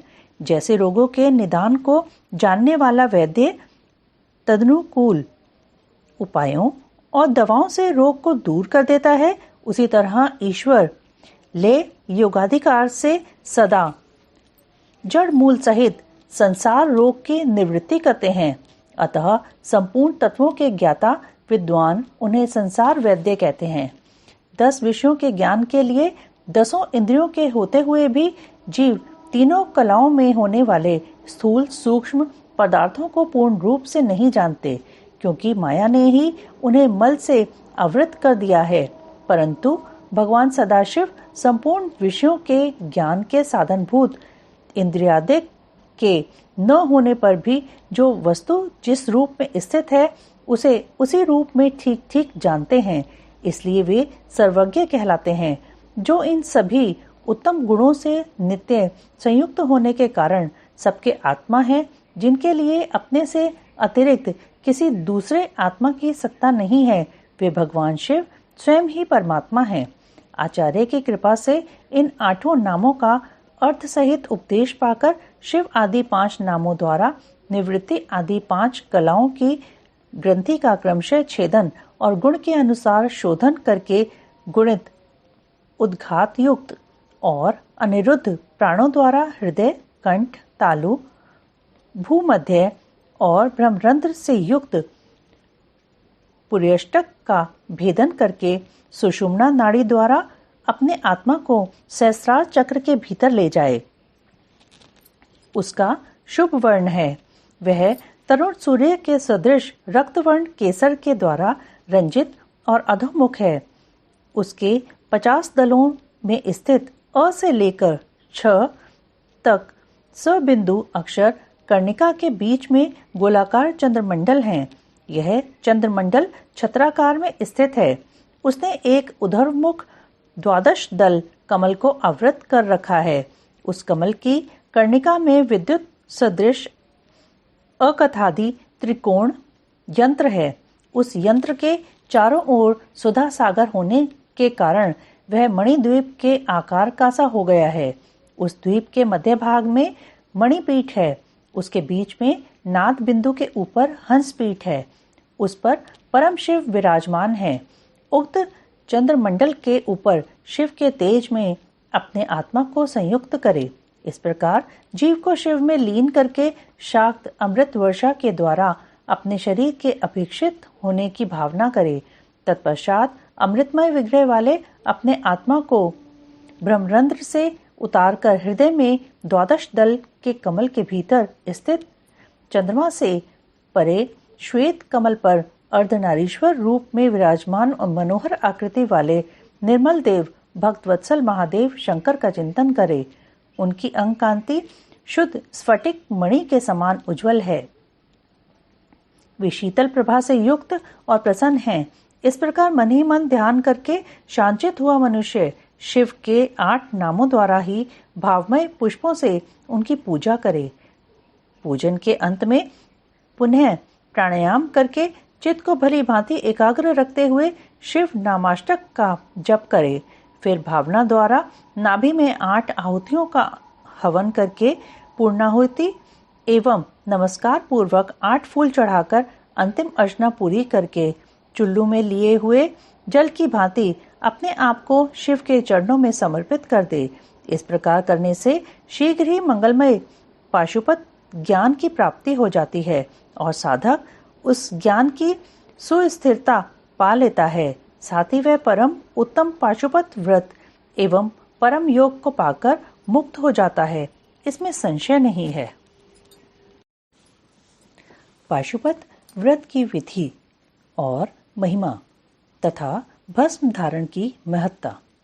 ऋषि बोले, भगवान, हम परम उत्तम पाशुपत व्रत को सुनना चाहते हैं, जिसका अनुष्ठान करके ब्रह्मा आदि सब देवता पाशुपत माने गए हैं। वायुदेव ने कहा, मैं तुम सब लोगों को गोपनीय पाशुपत व्रत का रहस्य बताता हूँ, जिसका अथर्वशीर्ष में वर्णन है तथा जो सब पापों का नाश करने वाला है।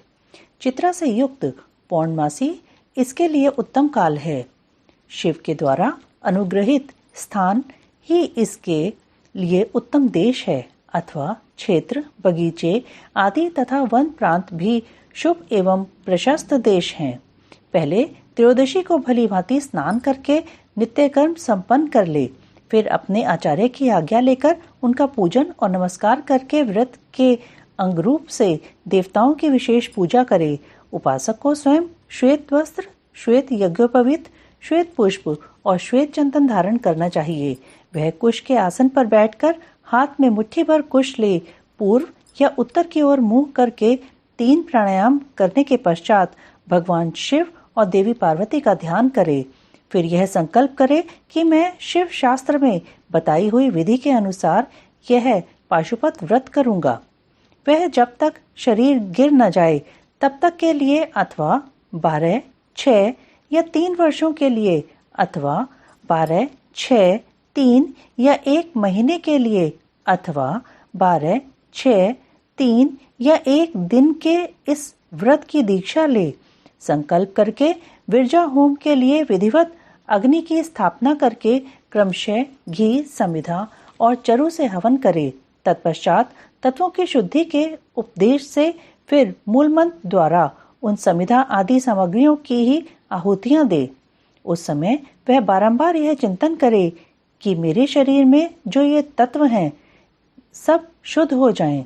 उन तत्वों के नाम इस प्रकार हैं: 5 भूत, उनकी 5 तन मात्राएं, 5 ज्ञानेंद्रियां, 5 कर्मेंद्रियां, 5 विषय, त्वचा आदि 7 धातु, प्राण आदि 5 वायु, मन, बुद्धि, अहंकार, प्रकृति, पुरुष, राग, विद्या, कला, नियति, काल, माया, शुद्ध विद्या, महेश्वर, सदाशिव, शक्ति तत्व और शिव तत्व, ये क्रमशः तत्व कहे गए हैं। विरज मंत्रों से आहुति करके होता रजोगुण रहित शुद्ध हो जाता है। फिर शिव का अनुग्रह पाकर वह ज्ञानवान होता है। तदंतर गोबर लाकर उसकी पिंडी बनाए, फिर उसे मंत्र द्वारा अभिमंत्रित करके अग्नि में डाल दे। इसके बाद इसका प्रोक्षण करके उस दिन व्रती केवल हविष्य खाकर रहे। जब रात बीतकर प्रातःकाल आए तब चतुर्दशी में पुनः पूर्वोक्त सब कृत्य करे। उस दिन शेष समय निराहार रहकर ही बिताए। फिर पूर्णिमा को प्रातःकाल इसी तरह होम पर्यंत कर्म करके रुद्राग्नि का उपसंहार करे। तदंतर यत्न पूर्वक उसमें से भस्म ग्रहण करे। इसके बाद साधक चाहे जटा रखा ले, चाहे सारा सिर मुंडा ले, या चाहे तो केवल सिर पर शिखा धारण करे। इसके बाद स्नान करके यदि वह लोक लज्जा से ऊपर उठ गया हो तो दिगंबर हो जाए अथवा गेरुआ वस्त्र, मृगचर्म या फटे पुराने चिथड़े को ही धारण कर ले। एक वस्त्र धारण करे या वल्कल पहनकर रहे। कटी में मेखला धारण करके हाथ में दंड ले ले। तदंतर दोनों पैर धोकर आचमन करे। विरजाग्नि से प्रकट हुए भस्म एकत्र करके अग्निरिति, भस्म इत्यादि 6 अथर्ववेदीय मंत्रों द्वारा उसे अपने शरीर में लगाए मस्तक से लेकर पैर तक सभी अंगों में उसे अच्छी तरह मल ले। इसी क्रम से प्रणव या शिव मंत्र द्वारा सर्वांग में भस्म रमाकर त्रायुषम इत्यादि मंत्रों से ललाट आदि अंगों में त्रिपुंड की रचना करे। इस प्रकार शिव भाव को प्राप्त हो शिव योग का आचरण करे। तीनों संध्याओं के समय ऐसा ही करना चाहिए। यही पाशुपत व्रत है जो भोग और मोक्ष देने वाला है। यह जीवों के पशु भाव को निवृत्त कर देता है। इस प्रकार पाशुपत व्रत के अनुष्ठान द्वारा पशु तत्व का परित्याग करके लिंग मूर्ति सनातन महादेव जी का पूजन करना चाहिए। यदि वैभव हो तो सोने का अष्टदल कमल बनवाए जिसमें 9 प्रकार के रत्न जड़े गए हों, उसमें कर्णिका और केसर भी हों। ऐसे कमल को भगवान का आसन बनावे। धनाभाव होने पर लाल या सफेद कमल के फूल का आसन अर्पित करे। वह भी न मिले तो केवल भावनामय कमल समर्पित करे। उस कमल की कर्णिका में पीठी का सहित छोटे से स्फटिक मणिमय लिंग की स्थापना करके क्रमशः विधि पूर्वक उसका पूजन करे। उस लिंग का शोधन करके पहले शास्त्रीय विधि के अनुसार उसकी स्थापना कर लेनी चाहिए। फिर आसन दे। पंचमुख के प्रकार से मूर्ति की कल्पना करके पंचगव्य आदि से पूर्ण अपने वैभव के अनुसार संग्रहित भरे हुए सुवर्ण निर्मित कलशों से उस मूर्ति को स्नान कराए। फिर सुगंधित द्रव्य कपूर, चंदन और कुमकुम आदि से वेदी सहित भूषण भूषित शिवलिंग का अनुलेपन करके बिलपत्र, लाल कमल, श्वेत कमल, नील कमल, अन्य सुगंधित पुष्प, पवित्र एवं उत्तम पत्र तथा दूर्वा और अक्षत आदि विचित्र उपचार चढ़ाकर यथा प्राप्त सामग्रियों द्वारा महापूजन की विधि से उसमें मूर्ति की अभिर्चना करे। फिर धूप, दीप और नैवेद्य निवेदन करे। इस तरह भगवान शिव को उत्तम वस्त्र निवेदन करके अपना कल्याण करे। उस व्रत में विशेषतः वे सभी वस्तुएं देनी चाहिए जो अपने को अधिक प्रिय हों, श्रेष्ठ हों और न्यायपूर्वक उपार्जित हुई हों। बिलपत्र, उत्पल और कमलों की संख्या 1,000 होनी चाहिए। अन्य पत्रों और फूलों में से प्रत्येक की संख्या 108 होनी चाहिए। इन सामग्रियों में भी बिलपत्र को विशेष यत्न पूर्वक जुटाए, उसे भूलकर भी न छोड़े। सोने का बना हुआ एक ही कमल 1 सहस्त्र कमलों से श्रेष्ठ बताया गया है। नीलकमल आदि के विषय में भी यही बात है। ये सब बिलपत्रों के समान ही महत्व रखते हैं। अन्य पुष्पों के लिए कोई नियम नहीं है, वे जितने मिले उतने ही चढ़ाने चाहिए। अष्टांग अर्ध उत्कृष्ट माना जाता है। धूप और आलेप के विषय में विशेष बात यह है, वामदेव नामक मुख में चंदन, तत्पुरुष नामक मुख में हरिताल और ईशान नामक मुख में भस्म लगाना चाहिए। कोई कोई भस्म की जगह आलेपन का विधान करते हैं। दूसरे प्रकार के धूप का विधान होने से कुछ लोग प्रसिद्ध धूप का निषेध करते हैं। अघोर नामक मुख के लिए श्वेत अगुरु का धूप देना चाहिए। तत्पुरुष नामक मुख के लिए कृष्ण अगुरु के धूप का विधान है। वामदेव के लिए गुगुल, सद्योजात मुख के लिए सौगंधिक तथा ईशान के लिए भी उशीर आदि धूप को विशेष रूप से देना चाहिए। शर्करा, मधु, कपूर, कपिला गाय का घी, चंदन का चूरा तथा अगुरु नामक काष्ठ आदि का चूर्ण, इन सबको मिलाकर जो धूप तैयार किया जाता है उसे सबके लिए सामान्य रूप से उपयोग के योग्य बताया गया है। कपूर की बत्ती और घी के दीपक जलाकर दीपमाला देनी चाहिए। तत्पश्चात प्रत्येक मुख के लिए पृथक पृथक अर्घ और आचमन देने का विधान है। प्रथम आवरण में गणेश और कार्तिकेय की पूजा करनी चाहिए। उनके साथ ही बाहम अंगों की भी पूजा आवश्यक है। प्रथमावरण की पूजा हो जाने पर द्वितीय वरण में चक्रवर्ती विंध्येश्वरों का पूजन करना चाहिए। तृतीय वरण में भव आदि अष्ट मूर्तियों की पूजा का विधान है। वहीं महादेव आदि एकादश मूर्तियों का भी पूजन आवश्यक है।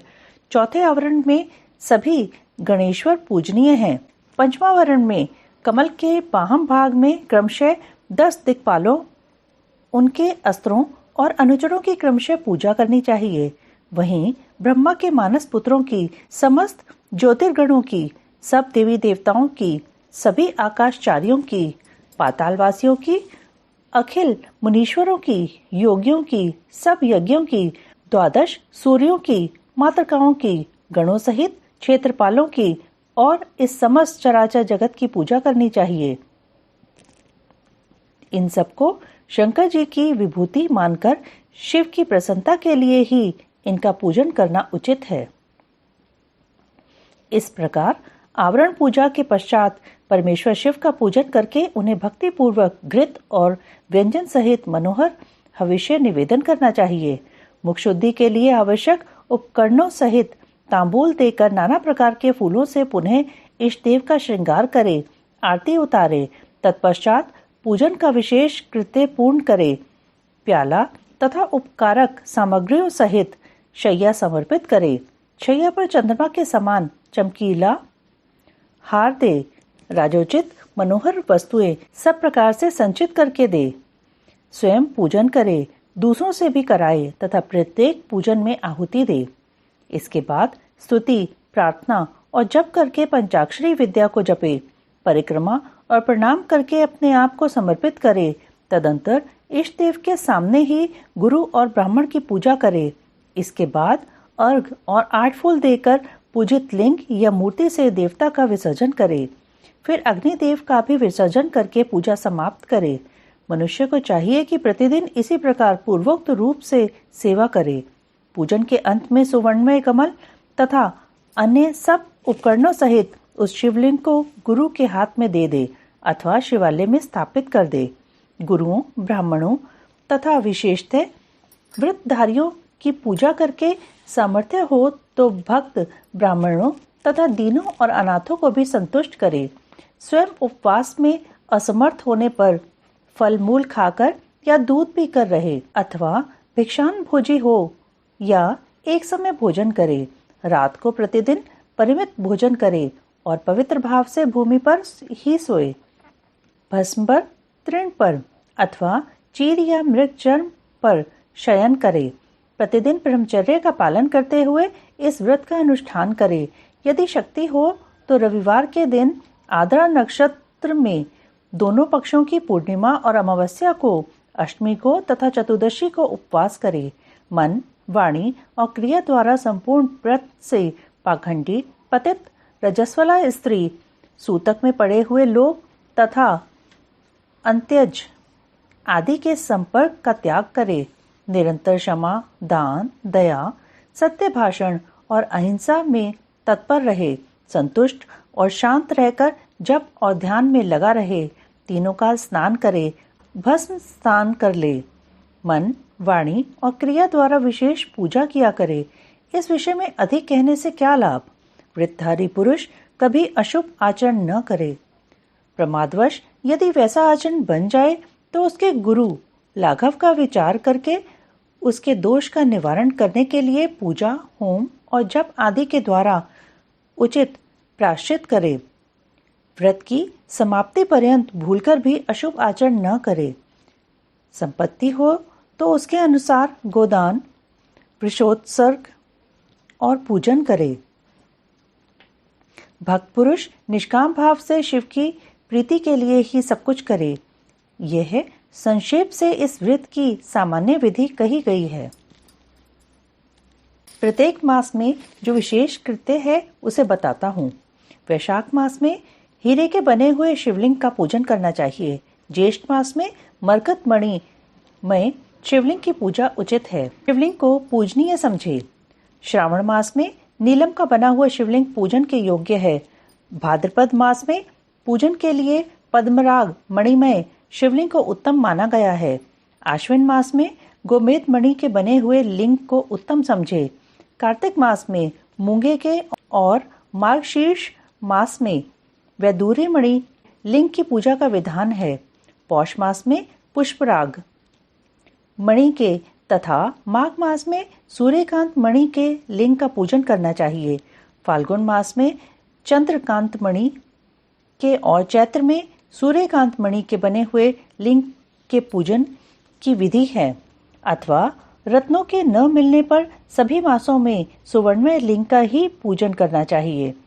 सुवर्ण के अभाव में चांदी, तांबे, पत्थर, मिट्टी, लाह या और किसी वस्तु जो सुलभ हो लिंग बना लेना चाहिए अथवा अपनी रुचि के अनुसार सर्वगंधमय लिंग का निर्माण करे।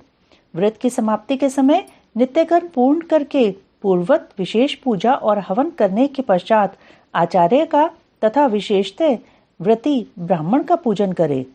फिर आचार्य की आज्ञा ले पूर्व या उत्तर की ओर मुंह करके कुशासन पर बैठे, हाथ में कुश ले, प्राणायाम करके सांब सदाशिव का ध्यान करते हुए यथाशक्ति मूल मंत्र का जप करे। फिर पूर्ववत आज्ञा ले हाथ जोड़ नमस्कार करके कहे, भगवान अब मैं आपकी आज्ञा से इस व्रत का उत्सर्ग करता हूँ। ऐसा कहे शिवलिंग के मूल भाग में उत्तर दिशा की ओर कुशों का त्याग करे। तदंतर दंड, चीर, जटा और मेखला को भी त्याग दे। इसके बाद फिर विधि पूर्वक आचमन करके पंचाक्षर मंत्र का जप करे। जो आत्यंतिक दीक्षा ग्रहण करके अपने शरीर का अंत होने तक शांत भाव से अनुष्ठान करता है वह नैष्ठिक व्रती कहा गया है। उसे सब आश्रमों से ऊपर उठा हुआ महापाशुपत जानना चाहिए। वही तपस्वी पुरुषों में श्रेष्ठ है और वही महान व्रतधारी है। जो 12 दिनों तक प्रतिदिन विधि पूर्वक इस व्रत का अनुष्ठान करता है वह भी नैष्ठिक के ही तुल्य है, क्योंकि उसने तीव्र व्रत का आश्रय लिया है। जो अपने शरीर में घी लगाकर व्रत के सभी नियमों के पालन में तत्पर हो 2-3 दिन या 1 दिन भी इस व्रत का अनुष्ठान करता है वह भी कोई नैष्ठिक ही है। जो निष्काम होकर अपना परम कर्तव्य मानकर अपने आप को शिव के चरणों में समर्पित करके इस उत्तम व्रत का सदा अनुष्ठान करता है उसके समान कहीं कोई नहीं है। विद्वान ब्राह्मण भस्म लगाकर महापातक जनित अत्यंत दारुण पापों से भी तत्काल छूट जाता है, इसमें संशय नहीं है। रुद्राग्नि का जो सबसे उत्तम वीर्य है वही भस्म कहा गया है। अतः जो भी समयों में भस्म लगाए रहता है वह वीर्यवान माना गया है। भस्म में निष्ठा रखने वाले पुरुष के सारे दोष उस भस्माग्नि के संयोग से दग्ध होकर नष्ट हो जाते हैं। जिसका शरीर भस्मपान से विशुद्ध है वह भस्मनिष्ठ कहा गया है। जिसके सारे अंगों में भस्म लगा हुआ है, जो भस्म से प्रकाशमान है, जिसने भस्म में त्रिपुंड लगा रखा है तथा जो भस्म से स्नान करता है वह भस्मनिष्ठ माना गया है। भूत, प्रेत, पिशाच तथा अत्यंत दूसरे रोग भी भस्मनिष्ठ के निकट से दूर भागते हैं, इसमें संशय नहीं है।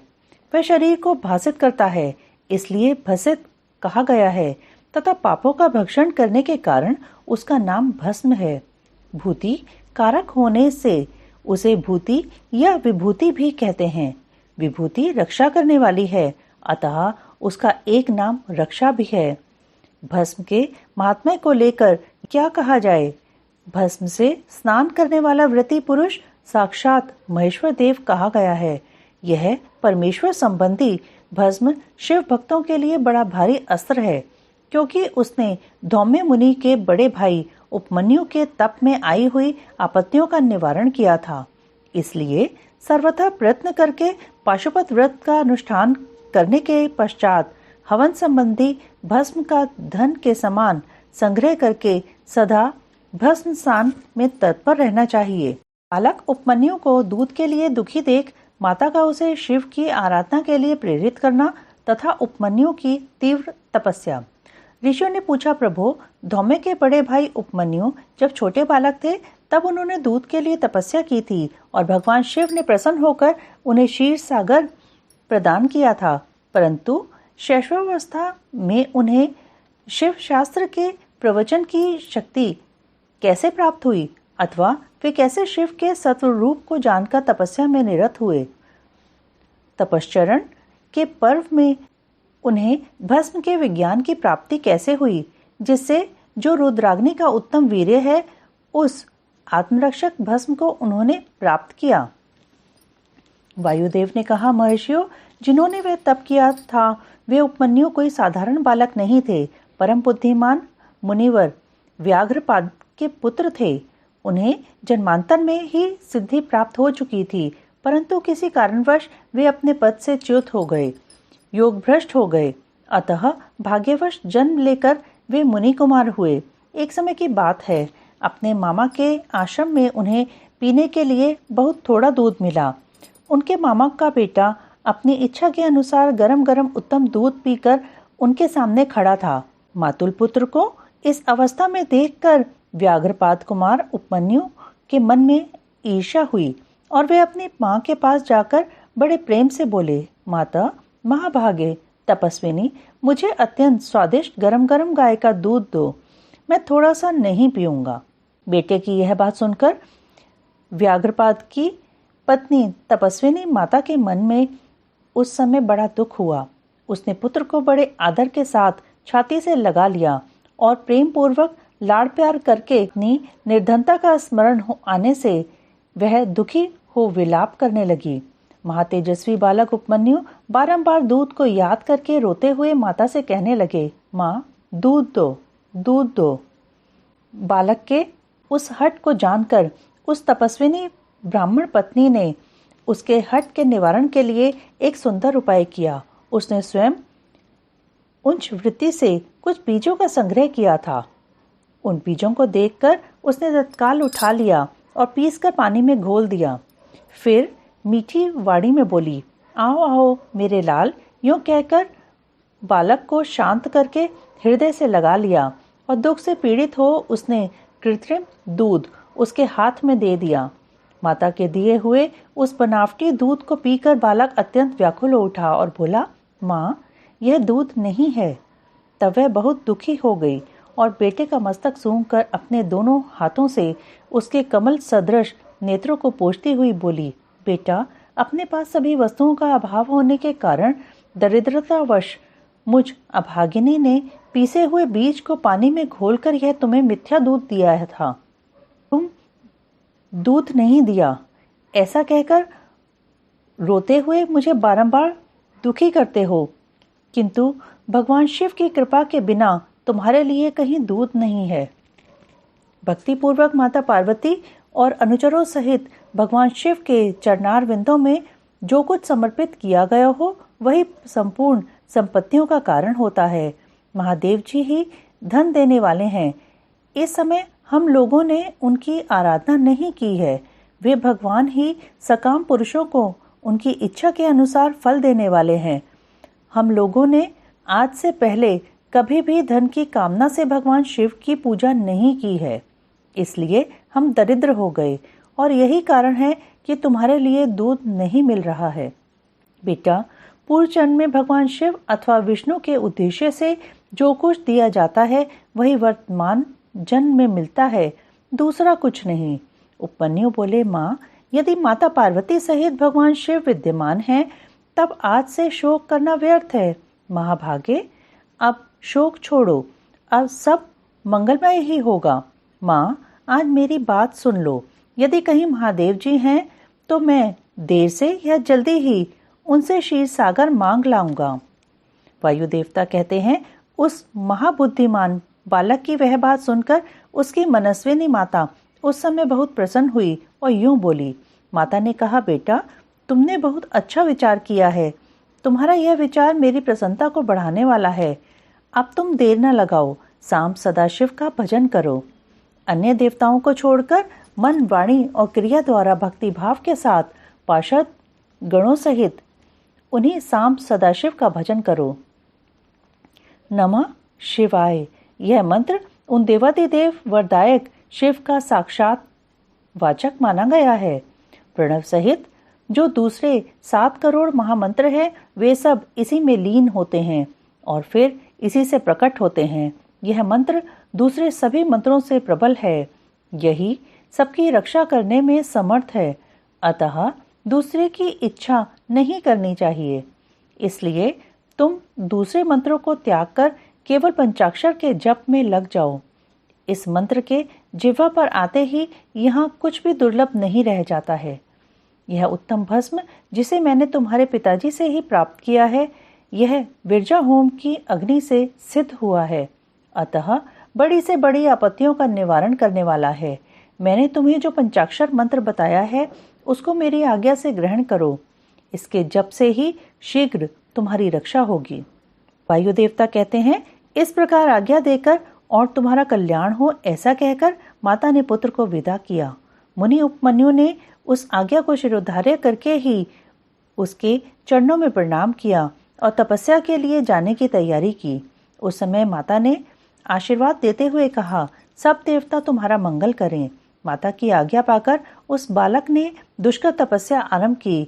हिमालय पर्वत के एक शिखर पर जाकर उपमन्यु एकाग्रचित हो केवल वायु पीकर रहने लगे। उन्होंने 8 ईंटों का एक मंदिर बनाकर उसमें मिट्टी के शिवलिंग की स्थापना की। उसमें माता पार्वती सहित गणों सहित अविनाशी महादेव जी का आवाहन करके भक्ति भाव से पंचाक्षर मंत्र द्वारा ही वन के पत्र पुष्प आदि उपचारों से उनकी पूजा करते हुए वे चिरकाल तक उत्तम तपस्या में लगे रहे।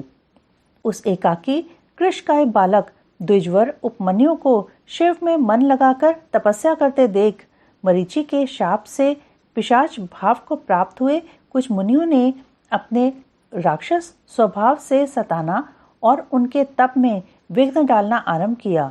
उनके द्वारा सताए जाने पर भी उपमन्यु किसी प्रकार तप में लगे रहे और सदा नमः शिवाय का आर्तनाद की भांति जोर जोर से उच्चारण करते रहे। उस शब्द को सुनते ही उनकी तपस्या में विघ्न डालने वाले वे मुनि उस बालक को सताना छोड़कर उसकी सेवा करने लगे। ब्राह्मण बालक महात्मा उपमन्यु की इस तपस्या से संपूर्ण चराचर जगत प्रदीप्त एवं संतप्त हो उठा। भगवान शंकर का इंद्र रूप धारण करके उपमन्यु के भक्ति भाव की परीक्षा लेना, उन्हें क्षीर सागर आदि देकर बहुत से वर देना और अपना पुत्र मानकर पार्वती के हाथ में सौंपना, कृतार्थ हुए उपमन्यु का अपनी माता के स्थान पर लौटना। तदंतर भगवान विष्णु के अनुरोध करने पर श्री शिव जी ने पहले इंद्र का रूप धारण करके उपमन्यु के पास जाने का विचार किया। फिर श्वेत ऐरावत पर आरूढ़ हो स्वयं देवराज इंद्र का शरीर ग्रहण करके भगवान सदाशिव देवता, असुर, सिद्ध तथा बड़े बड़े नागों के साथ उपमन्यु मुनि के तपोवन की ओर चले। उस समय वह ऐरावत दाई सूंड में चंवर लेकर शची सहित दिव्य रूप वाले देवराज इंद्र को हवा कर रहा था और बाई सूंड में श्वेत छत्र लेकर उन पर लगाए चल रहा था। इंद्र का रूप धारण किए उमा सहित भगवान सदाशिव उस श्वेत छत्र से उसी तरह सुशोभित हो रहे थे जैसे उदित हुए पूर्ण चंद्रमंडल से मंद्राचल शोभायमान होता है। इस तरह इंद्र के स्वरूप का आश्रय ले परमेश्वर शिव उपमन्यु से उस आश्रम पर अपने उस भक्त पर अनुग्रह करने के लिए जा पहुंचे। इंद्र रूपधारी परमेश्वर शिव को आया देख मुनियों में श्रेष्ठ उपमन्यु मुनि ने मस्तक झुकाकर प्रणाम किया और इस प्रकार कहा, देवेश्वर जगन्नाथ, भगवान देव शिरोमणि, आप स्वयं यहाँ पधारे, इससे मेरा यह आश्रम पवित्र हो गया। इंद्र रूपधारी शिव बोले, उत्तम व्रत का पालन करने वाले धौम्य के बड़े भैया महामुनि उपमन्यु, मैं तुम्हारी इस तपस्या से बहुत संतुष्ट हूँ। तुम वर मांगो, मैं तुम्हें संपूर्ण अभीष्ट वस्तुएं प्रदान करूंगा। वायु देवता कहते हैं, उन इंद्रदेव के ऐसा कहने पर उस समय मुनि प्रवर उपमन्यु ने हाथ जोड़कर कहा, भगवान, मैं भगवान शिव की भक्ति मांगता हूँ। यह सुनकर इंद्र ने कहा, क्या तुम मुझे नहीं जानते? मैं समस्त देवताओं का पालक और तीनों लोगों का अधिपति इंद्र हूँ। सब देवता मुझे नमस्कार करते हैं। ब्रह्मर्षि, मेरे भक्त हो जाओ, सदा मेरी ही पूजा करो, तुम्हारा कल्याण हो। मैं तुम्हें सब कुछ दूंगा। निर्गुण रुद्र को त्याग दो। उस निर्गुण रुद्र से तुम्हारा कौन सा कार्य सिद्ध होगा जो देवताओं की पंक्ति से बाहर होकर पिशाच भाव को प्राप्त हो गया है? वायु देवता कहते हैं, यह सुनकर पंचाक्षर मंत्र का जप करते हुए वे मुनि उपमन्यु इंद्र को अपने धर्म में विघ्न डालने के लिए आया हुआ जानकर बोले। उपमन्यु ने कहा, यद्यपि तुम भगवान शिव की निंदा में तत्पर हो, तथापि इसी प्रसंग में परमात्मा महादेव जी की निर्गुणता बताकर तुमने स्वयं ही उनका संपूर्ण महत्व स्पष्ट रूप से कह दिया। तुम नहीं जानते कि भगवान रुद्र संपूर्ण देवेश्वरों के भी ईश्वर हैं, ब्रह्मा, विष्णु और महेश के भी जनक हैं तथा प्रकृति से परे हैं। ब्रह्मवादी लोग उन्हीं को सत असत, व्यक्त अव्यक्त और नित्य, एक और अनेक कहते हैं। अतः मैं उन्हीं से वर मांगूंगा जो युक्तिवाद से परे तथा सांख्य और योग के सारभूत अर्थ का ज्ञान प्रदान करने वाले हैं। तत्वज्ञानी पुरुष उत्कृष्ट जानकर जिनकी उपासना करते हैं, उन भगवान शिव से ही मैं वर मांगूंगा।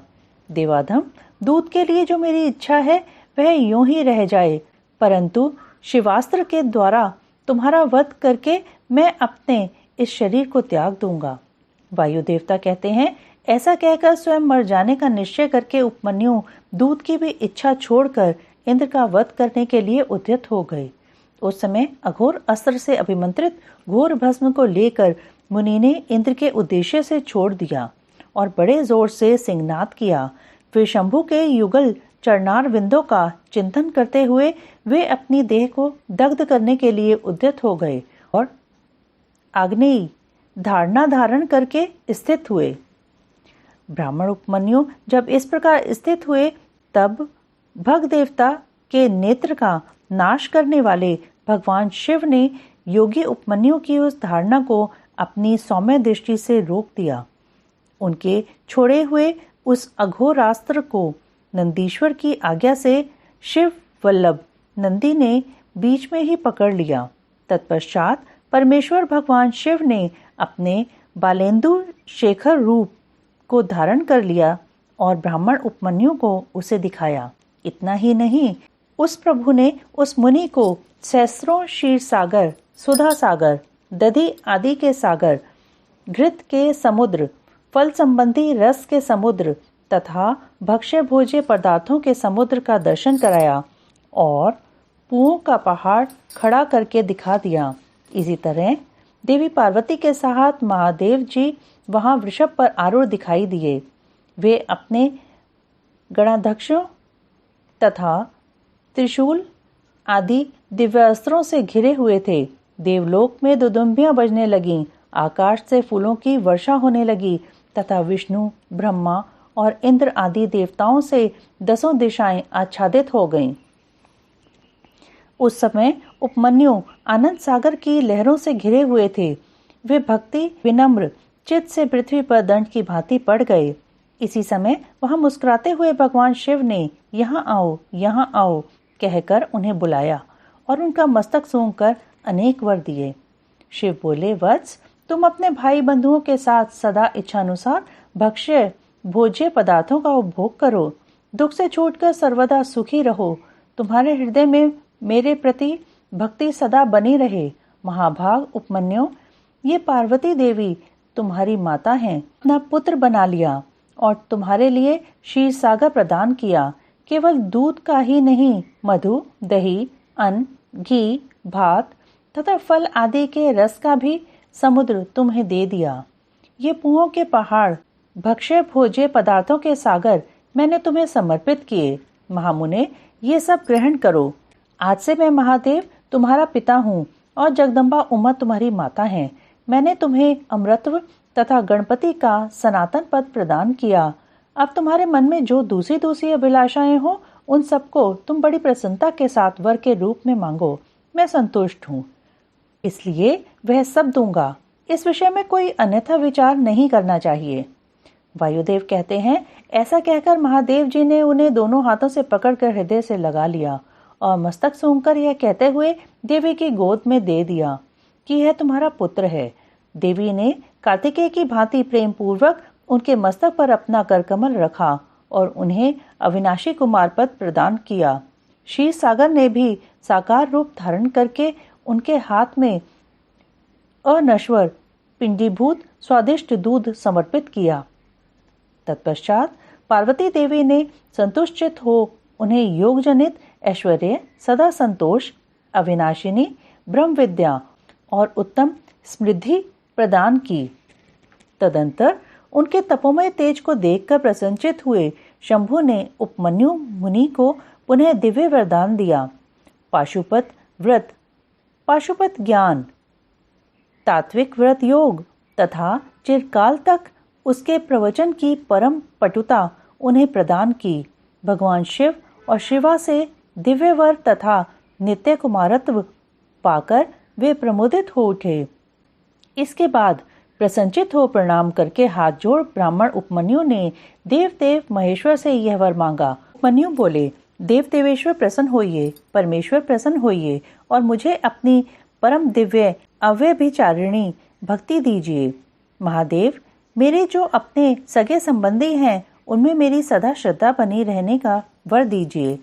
साथ ही अपना दासत्व, उत्कृष्ट स्नेह और नित्य सामीप्य प्रदान कीजिए। ऐसा कहकर प्रसन्नचित हुए द्विश्रेष्ठ उपमन्यु ने हर्षगदगद वाणी द्वारा महादेव जी का स्तवन किया। उपमन्यु बोले, देव महादेव, शरणागत वत्सल, करुणा सिंधु, साम सदाशिव, आप सदा मुझ पर प्रसन्न होइए। वायुदेव कहते हैं, उनके ऐसा कहने पर सबको वर देने वाले प्रसन्नात्मा महादेव ने मुनिवर उपमन्यु को इस प्रकार उत्तर दिया। शिव बोले, वत्स उपमन्यु, मैं तुम पर संतुष्ट हूँ, इसलिए मैंने तुम्हें सब कुछ दे दिया। ब्रह्मर्षि, तुम मेरे सुदृढ़ भक्त हो, क्योंकि इस विषय में मैंने तुम्हारी परीक्षा ले ली है।